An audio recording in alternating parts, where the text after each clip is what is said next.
What's up, guys? It's your boy Foxy. Welcome back to the Fox's Den. Getting into another reaction. Boy, oh boy, am I excited for this one. We finally got the second episode of Demon Slayer Season 3. Oh, man. Just because I've already saw the first episode in theaters and then we rewatched the first episode.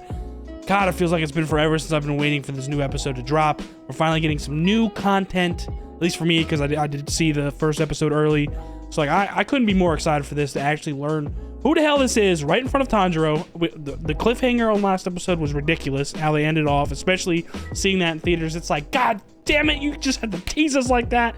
I mean, as we saw, Tanjiro is getting ready to start looking for this secret weapon in the Swordsmith village, and he comes across the Mist Hashira asking for a key from this kid, and there seems to be somebody behind this kid who looks smack alike the guy that we've been, seeing a lot of in the first episode, who we don't really know. Like, it's very confusing. We don't have too many answers on who this really could be, and if it's related to Upper One, or if those two are the same person and it's related to Tanjiro.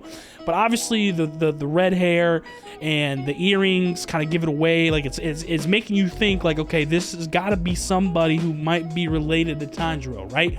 But we just don't know how yet. And how we were talking about in the discussion last episode, or last reaction, I was thinking at first it possibly could be two different people. Like, like the Upper One is like, is the demon, and then like there might be another person who's like looks exactly like that demon, and they might be twins. But that kind of threw out the window after I said it out loud, because I was like, I don't know if that makes sense, because the Upper One has probably been a demon for like 100+ years, probably a very long time. So it wouldn't make sense that the human twin would still be alive. But then again, maybe it's just like the person that we saw in the flashback. We still don't know if that person that we saw in that flashback talking to Tanjiro's father and holding Tanjiro for a little bit, if that is the same person as Upper One, like before he turned into a demon, or if it is actually a completely different person. I would think that the person that we saw in the flashback, in my personal opinion, I think that might be Upper One before he turned into a demon. Which is crazy, because that means he was human not that long ago. That means he hasn't been a demon for that long, and he's already Upper One. So that's also kind of weird. So it kind of convinces me, okay, maybe there actually is two separate people. They just look really similar because of their ancestry or something, you know what I'm saying? So I'm very curious to get into this and finally maybe get some answers and see who the hell is standing here in front of the Mist Hashira, and Tanjiro kind of like looking at him like, oh wait, hold on, I know this guy. Like, he was just dreaming about that flashback of like his father like talking to him and like in meeting him sort of like as a baby. So it's very, very intriguing, and I just can't wait to see like what is actually good with this, and then also see what else spirals out of this. Like, if obviously the Mist Hashira is here, so he's already talked to one Hashira who seems to be getting ready to leave the village, the girl with the braids. Now it's the Mist Hashira, so maybe they start to have a conversation, or he intervenes in some way and introduces himself or something. I would assume is he would do that, and then something, maybe they look for the secret weapon together or something. That'd be very interesting. But regardless, it's very intriguing, and I can't wait to learn more. So without further ado, let's just get into the episode. Let's figure out some new info. I'm very excited for this. If you guys are too, and you enjoy the reaction, please leave a like down below, comment, let me know what you're thinking, subscribe for new, and hit that notification bell so you know the next one's dropping. Let's get into it. Episode 2 of Season 3, YORIICHI Type 0. Let's get it. Okay, wait, we're actually already seeing the face of him. So wait, is that just like a puppet or something? Doesn't look human, but it doesn't look demon either. Damn! Your voice is very annoying. I mean, he's a Hashira for a reason, bro.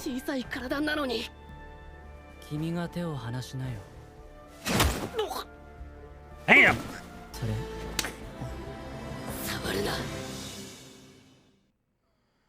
Damn, all right, they're already off on kind of a rough start. Let's see how this plays out. Oh, okay, so this is the opening. We saw the opening at the end of the first episode. I forget anime does that a lot. Like, the first premiere of the opening is sometimes at the end of the episode. So I wonder what the actual ending is going to be. We'll probably get to see that this episode too. I love that intro transition screen to the episode. I'm so glad it's back. 訪問の訓練受けてるの？大人だってほとんど耐えられないのに、君は無理だよ。度を超えて頭が悪い子みたいだね。Damn, this guy is very blunt. から何？また作ったら。君がそうやってくだらないことをグダグダ言ってる間に、柱の時間と君たちの時間は全く価値が違う。少し考えればわかるよね。He thinks of himself and his colleagues as of Hashira very highly. 赤ん坊じゃないんだから。He seems like a huge asshole, but he's actually like just being like extremely rational, like too rational, and that's what makes him come off as a sarcastic asshole. なんだろう、配慮かな。配慮が欠けていて残酷です。Yeah, you're cruel. この程度が残酷？実際、刀を打ってもらえなかったら、俺たち何もできないですよね。Very true. 剣士と刀鍛冶はお互いがお互いを必要としています。やらない話に付き合ってる暇ないんだよね。All right then. Did he actually knock him out? Yeah, no, he knocked him out. 俺が運ぶ。もう少しして起きなきゃ。まぶたがピクピクしだした。こいつ起きる。急に起きない方が。Someone was about to. Yeah, it's got to be the one that he's looking for. いなかったですよ。事情もよくわからない俺がごちゃごちゃ言うことじゃないけど。What's the key for though? そんな。Does that have something to do with that puppet thing that was behind him, or is that still around them? That looks like the upper moon. いやいや。 One? 役に立てず。これはからくり人形です。Okay, so that's what I thought. It was some sort of puppet. It's a doll. 人に連れて行かれました。のからくり人形は人間を凌駕する力を持っていて108つの動きができます。Oh, so that's what the title of the episode is. The name of the doll, YORIICHI Type 0. He's just fighting it? And he just won it for training? Hello, hi baby. 6本あるのはなんで？腕ですか？ What, you wanna watch too? 父の話によると、あの人形の原型となったのは実在した剣士だったらしいんですけど、腕を6本にしなければその剣士の動きを再現できなかったからだそう。Interesting. Replicated unless they gave it 6 arms. あの顔。知ってる気が And す the るけ upper ど。 one has 6 eyes. その剣士って誰？どこ Jeez. で何してた人？戦国？そんな300年以上昔なんだ。壊れてしまったらもう直せない。 Oh wow, so that's why he cares about it so much. 兄弟もいない。俺がちゃんとやらなきゃいけないのに、刀にもからくりにも才能ないから。火の呼吸の使い手の子孫だからね。あの子は天才なのよ。 Wait, what? 次元が違うのよ。時藤君のカラスかい？火の呼吸って始まりの呼吸の。あの子はそんなにすごい人なのか。 So wait, the Mist Hashira uses. I mean, he's called the Mist Hashira, so I thought it was maybe he mostly uses mist breathing or something.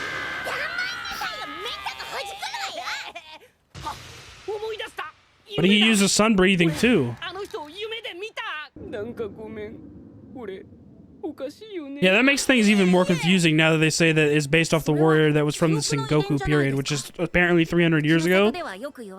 So what if it's true that the upper one can disguise himself as a human for whatever reason?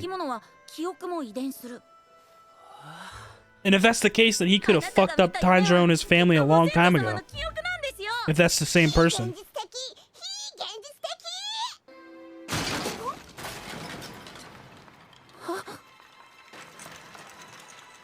Yeah, nah, he fucking that thing up. 君には未来がある。10年後、20年後の自分のためにも、今頑張らないと。今できないことも、いつかできるようになるから。Exactly. You gotta keep trying. Keep persevering. 自分で自分がダメなやつだってわかるもん。君にできなくても、君の子供や孫ならできるかもしれないだろう。俺は鬼物寺無惨を倒したいと思っているけれど。Yeah, see? They both have like insane goals that most would seem think it's impossible. And like this kid doesn't believe in himself and he thinks the goal of maintaining that doll is impossible or figuring out the technology of it, but it very well can be. 俺たちが繋いだ命がいつか必ず鬼物児を倒してくれるはずだから。一緒に頑張ろう。Good man, Tanjiro, bro. Always inspiring others. 人形が壊れるの見たくなかったけど。 While keeping his own confidence high too. Let's go.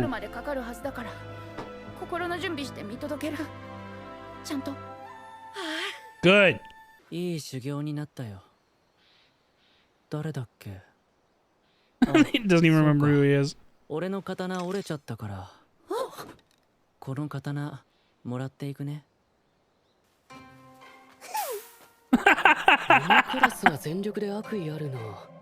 すごい下に見てる俺を。あ、こてつくん。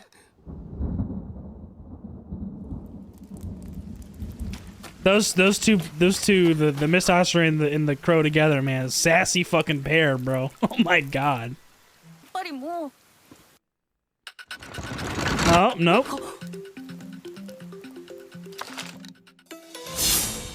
Oh shit. Yeah, but it's like it's on right now, bro. So you better get the fuck ready and defend yourself. 炭治郎さん、すました顔のクソガキよりも絶対に強くなってくださいね。全力で協力しますので。Damn, he gaining some crazy confidence right now. Come on, Tanjiro. Put in the work, baby. Come on.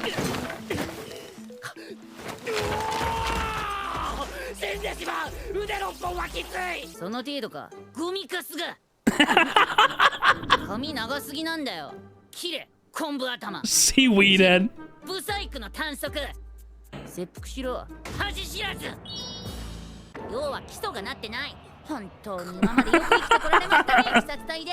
ギリギリですよ、すべてが。俺は This 10-year-old is the one lecturing him. 俺の言ったことができるようになるまで食べ物あげませんから。いや、素振り棒でも死ぬよこれ。死ぬる。今日も飯抜きです。言われた通りできなければ水も食料も与えないという暴挙。水を飲まなければ人間は3日ほどで真面目に死ぬ。This is so trolly. He's actually listening to this 10-year-old. 無知ゆえの純粋なる暴挙。Born out of ignorance. Very true. 途中雨が降ったため命はつながったが。Oh god. 俺三途の川を渡りかけ。Yo, this is so なんとも trolly. 言えぬいい気持ちで橋の上を歩いていたが、何やら暖かい。 Is this actually gonna make him like find out something like through his like, you know, like his ふと水底を見ると sun breathing or something? Because he's like this kid is actually the one that's pushing him past his limits. 不思議なことにこの光る石は水の中でも匂いがした。右胸、左脇腹、右もも。 He just read everything. 右肩。来る。 Every area of his body the doll is gonna try and hit. おにぎりと梅干し、お茶は高級玉露で。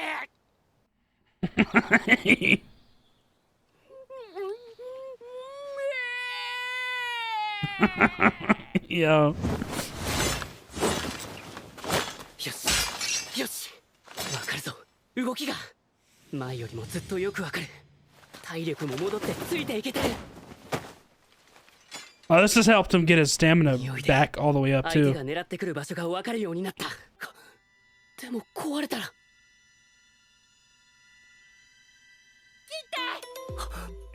壊れてもいい。絶対。 Yeah, cause he's determined to fucking do whatever it takes to fix it and learn about it. 炭治郎さん、人が良すぎる。ダメだよ、そこでためらったら。でも俺はそんな炭治郎さんだからこそ死なないでほしい。 Oh, just barely dodged that shit. 強くなってほしい。いいんですよ、そんなの。 Hey, he actually did it though.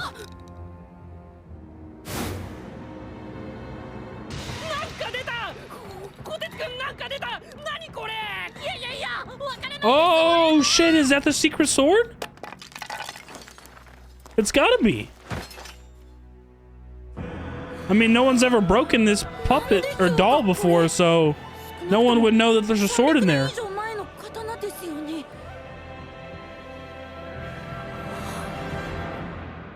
Bro, if that's, bro, and it ends right there. Oh my god.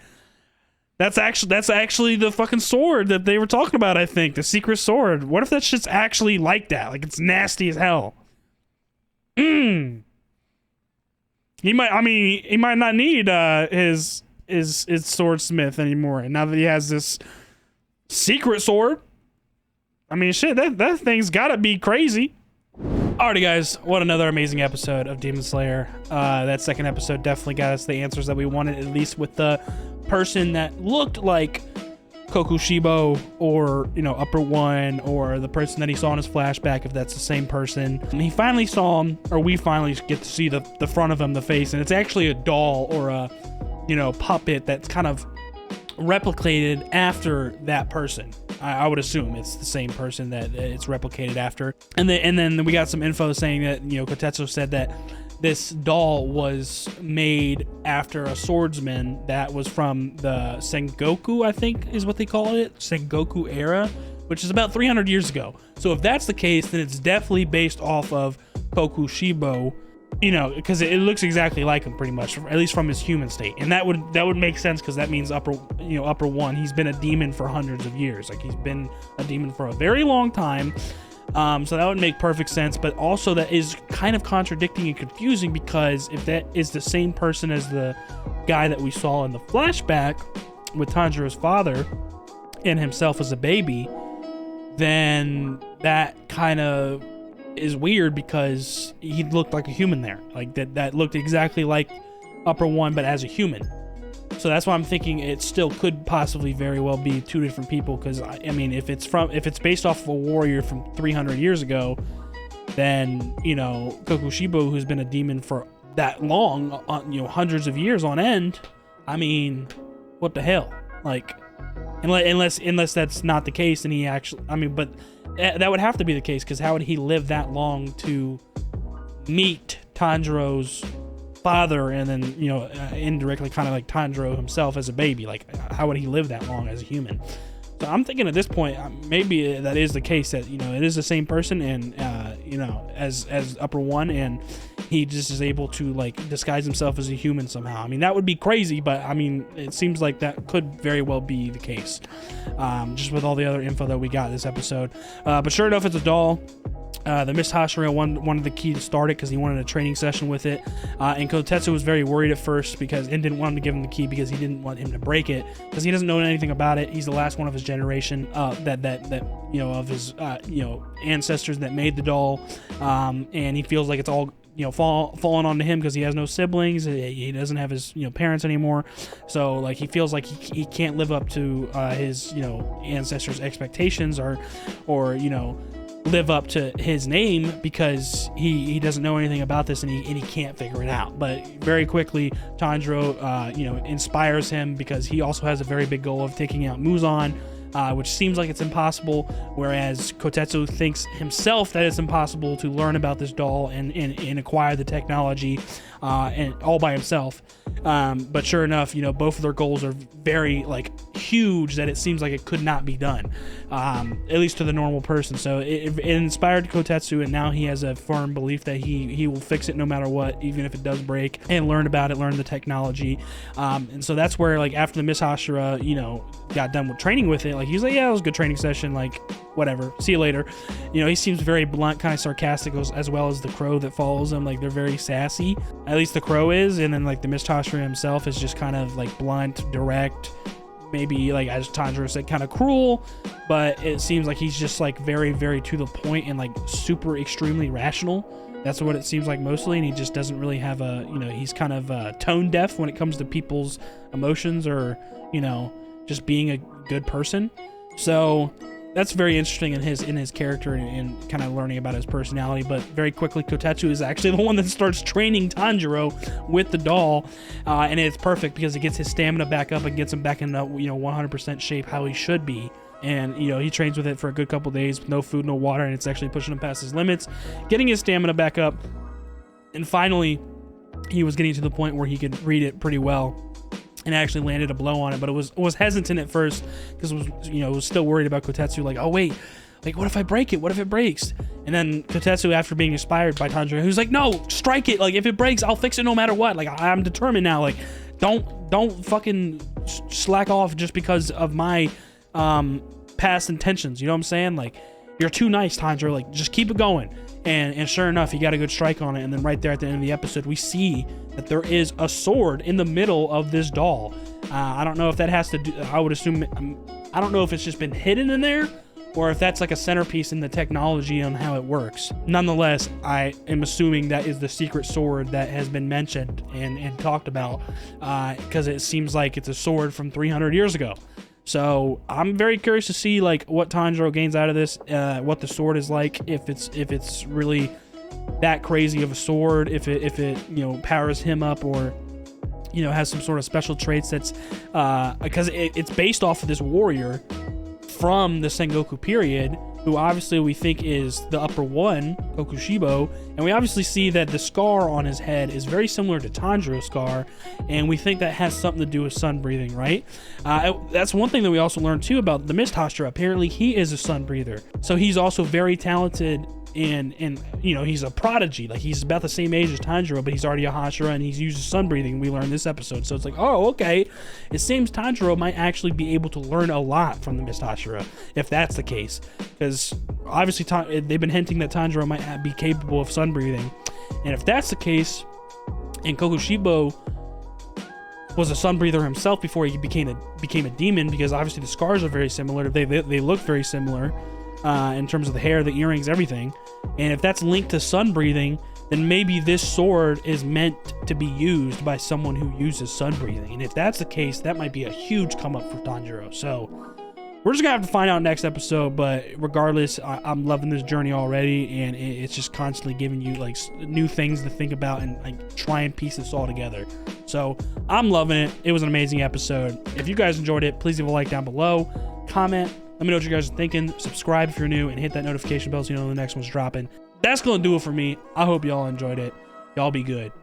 Deuces.